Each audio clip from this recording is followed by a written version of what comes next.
தென்பாண்டி சிங்கம் எனக்கு அழைப்பு வந்தபோது நண்பர் இளைய பாரதி அவர்கள் மூலமாக நான் சற்று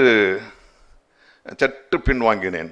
ஏனென்றால் ஒரு தேவையில்லாத ஒரு மாயை ஒன்று இருக்கிறது. டிவியில் நடிக்க போயிட்டா சினிமாவில் நடிக்க முடியாது, அவன் சின்ன நடிகன் பெரிய நடிகன் அதெல்லாம் கிடையவே கிடையாது.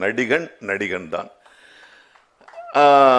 இளைய பாரதி அவர்கள் தைரியம் சொல்லி, இல்லை நீ அப்புறம் யோசிச்சு பார்த்தேன், இந்த வாய்ப்பு என்ன கிடைக்கும்?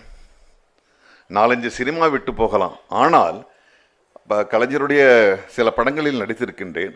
அவர் எழுதிய ஒரு சரித்திரத்தின் ஒரு பகுதியில் முக்கிய கதாபாத்திரமாக 13 எபிசோடு வருகின்ற ஒரு நீண்ட ஒரு நடிப்பு பயணம் கலைஞர் மூலமாக கிட்டுவது மிகவும் அரிதானது என்று நான் அதை ஒப்புக்கொண்டேன்.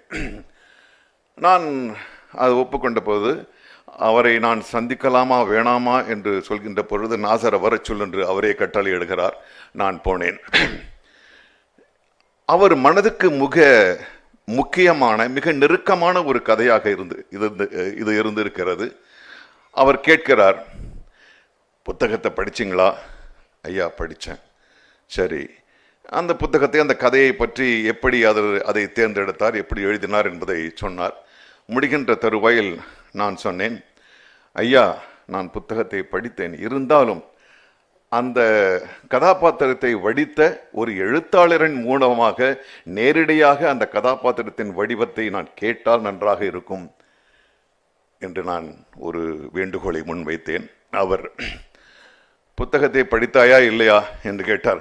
ஐயா நான் புத்தகத்தை படித்தேன், அது படிப்பது ஒரு நடிகனுடைய கடமையாக இருக்கிறது, இருந்தாலும் உங்கள் வாய் வழியாக கேட்க வேண்டும். சொல்லலாம், ஆனால் எழுத்து மிகவும் முக்கியமானது.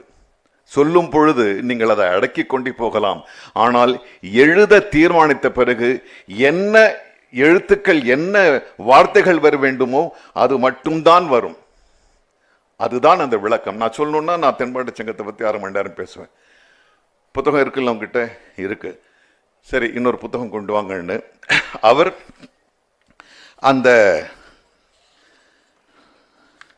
அந்த முதல் பக்கத்தை எனக்கு வாசிக்கின்றார். நிமிர்ந்த நடை, நேர்கொண்ட பார்வை, உதடுகளுக்கு மேலே உறைவிட்டு எழுந்த வாளிரண்டை பதித்தது போல மீசை, கம்பீரத்தை காட்டும் விழிகள், அவற்றில் கருணையின் சாயலையும் அன்பின் பொழிவையும் கூட காண முடியும். நீண்டுயர்ந்து வளைந்த மகுடத் தலைப்பாகை, நெடிய காதுகளில் தங்க வளையல்கள், விரிந்த மார்பகத்தில் விலையுயர்ந்த பதக்க வடிச்சரங்கள், இரும்பு தூணடைய கால்களிலும் எஃகு குண்டனைய புஜங்களிலும் காப்புகள், கையிலே ஈட்டி, இத்தனை சிறப்புகளையும் சிலை வடிவிலே கத்தப்பட்டு என்னும் கிராமத்தில் இன்றைக்கும் காட்சி தருகிற தென்பாண்டி சிங்கம் வாளுக்கு வேலி. இது இல்லை, நீங்கள் அதை படித்து பாருங்க, அது போதும் அப்படின்னு சொல்லி அமைச்சிருக்கலாம்.